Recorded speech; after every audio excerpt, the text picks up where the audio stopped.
ev cenazeyên du zarok û dayîkê wan gihîşt balafirgeha Rihayê ji wir jî anîn ber vî navçeya Pirsûsê û niha jî em li aliyê ber vî sînora Kobanê ne hûn dibînin ku em ser rê ne û leşkerên em bêjin ku leşkerên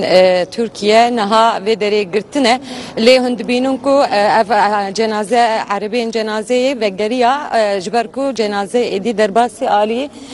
Kobanê bûn. لی سیاره هند بینن کو وگریا ایدی و لشکر جی دورا سیاره گرتن غینی ام بجن کو خلکین ام بجن عالیه پرسوسی پارلمانترین پرسوسی دیسا رهایی دیلک اجلان جی هات ودری دیسا CHP parlamenteri CHP Sezgin Tanrı Kuluji derbasi bir cenazeye derbasi aliye bervi Sinora Kobanê bûn. Sevda zanyariya te heye ka kesûkarê aylan û dayk û birakê heye?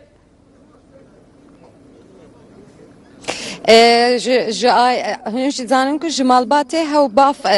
filît bû divê felaketê de du zarok yek 2 salî yek jî 3 salî mixabin ku jiyana xwe ji dest dabûn piştî du zaroka termê dayîkê jî dîsa bi avê lêxistibû qeraxa behra spî ya aliyê Egeyê niha bi cenazeya baf tenê hatibû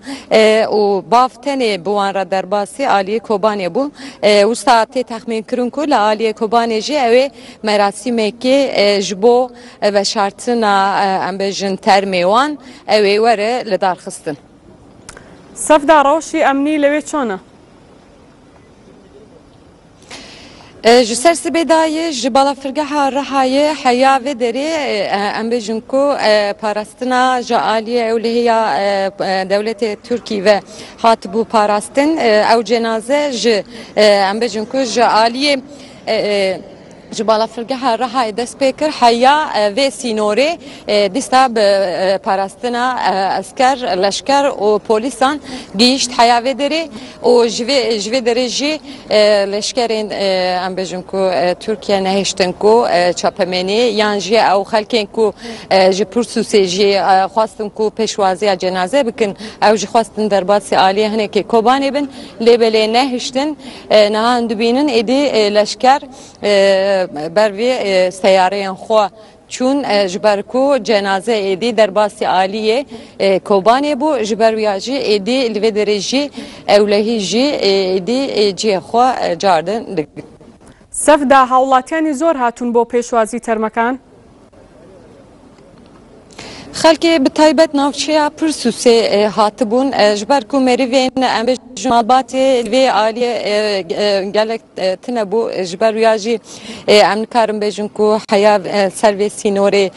bi hezara însan hebû lê dîsa jî gelek seyare û bi 100,000 mirov li vê derê kom bû ji bo pêşwaziya cenazeya lê malbat em bêjin aqrebeyên malbatê li vê aliyê li Bakurê Kurdistanê pir zêde nebûne. Sevda boçî hêz emniyekanî Tirkiyeyê awendeyî zor lê ye? Zanin ku piştî bêjin wêneya zaroka alan ya ku 2 salî di çapemeniya Dunyayê û çapemeniya Tirkiyê jî gelek nav dabû ji ber wî jî Ewropa jî li ser vê meseleyê disekinî li ser vê mijarê disekinî em dikarin bêjin ku ji ber vê veya em bêjin ku dewleta Tirkî ji alîkariya cenazeya kir heya ser sînorê lewra li ser em bêjin medyaya sosyal wek Twitter û Facebookê jî rexne û şîroveyên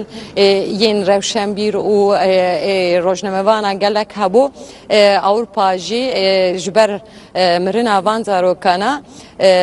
Tirkiye rexne dikir lê hûn jî dizanin ku Serokwezîrê Tirkiye mirina zaroka mesûle bi taybetî Dunyayê. بەڵێ بەڕێزانە وێنانەی بینیتان سنووری ڕەحا و کۆبانێ بوو کە بڕیارە ئەمڕۆ ئایلان و